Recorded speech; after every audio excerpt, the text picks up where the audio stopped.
Hello everyone, welcome to Vivek IAS Career Academy YouTube channel.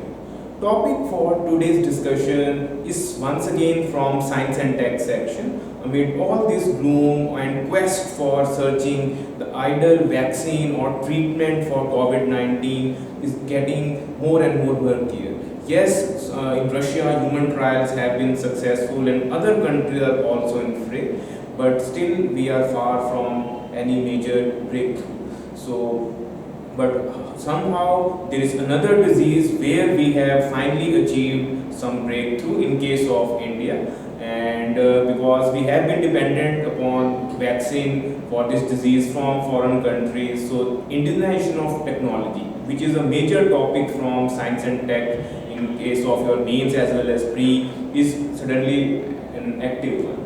So in today's lecture from Medicine and Health section, we will discuss PCV vaccine, which is in news because India has finally got this vaccine approved from the DGCI, and in this lecture we will decode how ideally you should cover whenever some vaccine is in use. This prototype is going to be there for other vaccines as well when COVID-19 vaccine also comes into the picture. So make sure you cover it through in the same.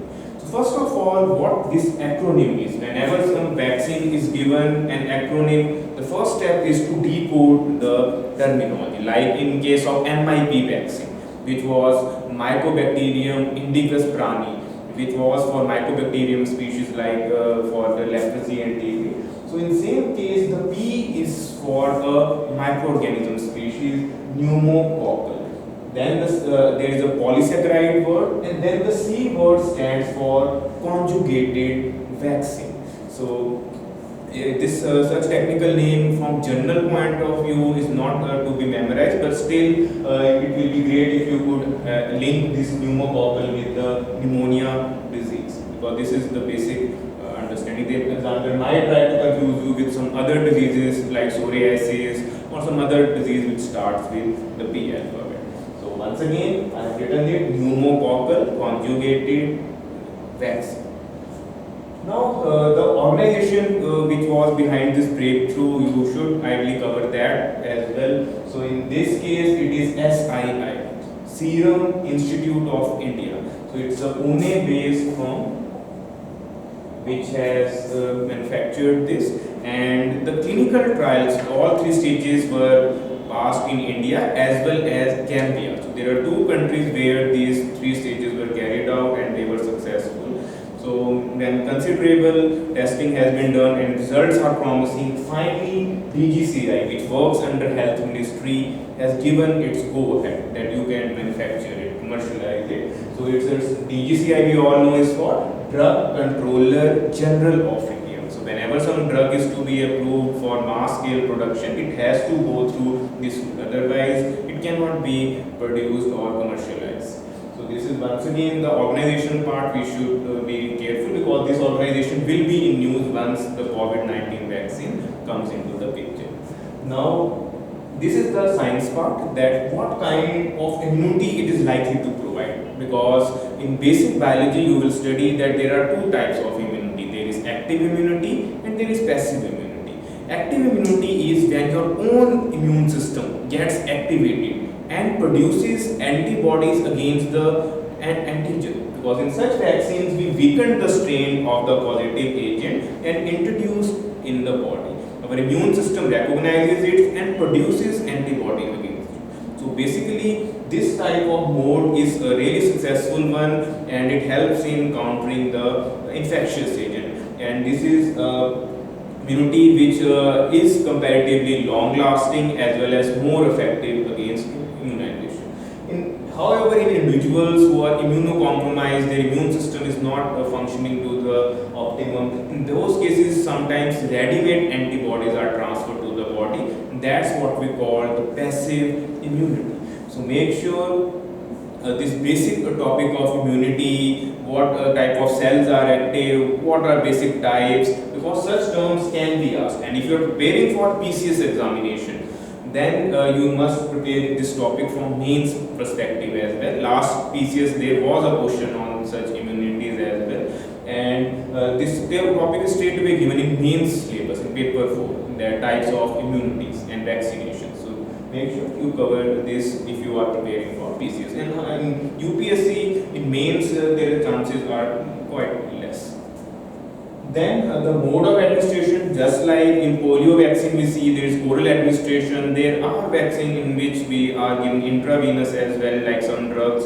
So here the IM word stands for intramuscular. So mode of administration, because we know UPSC has a habit of asking questions in statements. So one of the statements would be that the mode of administration is intravenous, oral. So they might try to confuse it. So make sure you jot down the intramuscular.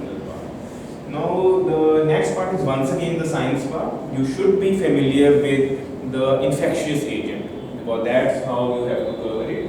So in this, pneumonia is one of the diseases where multiple infectious agents are coming into the picture. Like we were doing TB, there was straight away single bacteria, Mycobacterium tuberculosis, which was causing infection. Like in case of COVID, we could say it's the virus. But in case of pneumonia, both bacteria as well as viruses cause pneumonia. Like in recently, you must have heard that there is a pneumonia type infection which is being caused by viruses. So here you have to understand almost 2/3 of pneumonia across the globally are caused by bacterial species. There could be Streptococcus pneumoniae, Klebsiella pneumoniae, pneumococcal pneumoniae, and there is Legionella pneumoniae. So there are different strains because there are 100 different types of agents which are associated with the pneumonia. In same way, some viruses also cause pneumonia. So here you don't have to put if they say pneumonia is only caused by bacteria, only caused by viruses. Such extreme statements cannot be made. So qualitative agent is majorly of two types, and we have to understand the vaccine which has been developed is against the bacterial agent, positive agent.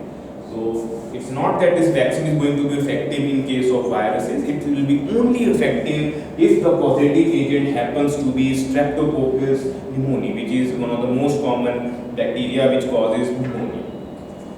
So coming to the highlight part, why this development is being celebrated, because this is first ever indigenous vaccine to be developed and approved in case of pneumonia, because India has been battling pneumonia from so many decades and results have been a mixed bag, because even in the recent report in 2018, India's under 5 mortality rate, which is quite high, pneumonia was the second leading cause of deaths. So we need to do something about it, and vaccination is a right way to go about it. There is an old saying, prevention is better than cure. So we must emphasize there are a lot of programs which are like Mission Indradhanush, pentavalent vaccination, which are stressing the role of vaccination in India. So this is in the right direction, and it's always better to have a vaccine which is developed by Indian recording, because we have seen in case of Genvac, even it was a private public partnership concept in which we had developed our own vaccine for Japanese encephalitis virus as well. So here, because it's not that the vaccine did not exist, vaccine were existing, but they had to be imported from foreign countries. So why to spend our foreign earnings on such medical expenses? It's a lot better we developed our own, and in future we could even export such vaccine. So this is the major highlight, and once again make sure you also cover pneumonia disease as a brush up fact. In pneumonia, we all know the major causative agent is going to be the bacterial one from general studies point of view, Streptococcus pneumoniae. System affected is respiratory system. Commonly the dry cough, chest pain, difficulty in breathing are the common symptoms which are associated with this disease, and this disease is gone to cause one of time was a leading cause of death along with TB, but now with the availability of antibiotics against such strains and vaccines, the mortality has declined. It's also called we have to understand this core disease also needs to be taken up seriously, and this is the right way we are handling this disease.